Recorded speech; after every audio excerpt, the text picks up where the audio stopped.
আসসালামু আলাইকুম গাইস। আপনারা এখানে যে কোনো লেখাকে স্ক্রিনশট দিয়ে ওই লেখাটাকে টেক্সটে রূপান্তরিত করতে পারবেন। গাইস কিভাবে টেক্সটে রূপান্তরিত করবেন আজকের এই ভিডিওর মাধ্যমে আমি সম্পূর্ণ প্রসেসটুকু দেখিয়ে দেবো। গাইস প্রথমত আপনারা চলে যাবেন গুগল লেন্সে।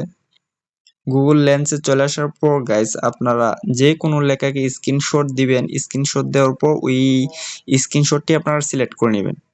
সিলেক্ট করার পর গাইস দেখতে পারতেছেন অলরেডি টেক্সটে রূপান্তরিত হয়ে গেছে। আমরা এই লেখাটাকে আমরা কপি করতে পারতেছি, ঠিক আছে? তো গাইস আমরা এই লেখাটিকে কপি করে নিছি। তো গাইস আমরা এই লেখাটিকে যে কোনো জায়গায় ব্যবহার করতে পারি, ঠিক আছে? আমরা এই লেখাটিকে যে কোনো জায়গায় ব্যবহার করতে পারি। তো গাইস আমি সাধারণত ইউটিউবে চলে আসলাম। ইউটিউবে চলে আসার পর সার্চ আইকনে ক্লিক করে আমি দেখতে পারতেছেন গাইস পেস্টে ক্লিক করে দিলাম। তো গাইস দেখতে পারতেছেন আমি যেই লেখাটিকে কপি করছিলাম এই লেখা সবগুলা এখানে চলে আসছে। তো গাইস আপনারা যারা স্ক্রিনশট দিয়ে টেক্সটে রূপান্তরিত করতে পারেন নাই তারা অবশ্যই আমার এই ভিডিওর নিচে কমেন্ট সেকশনে গিয়ে কমেন্ট করে জানাবেন।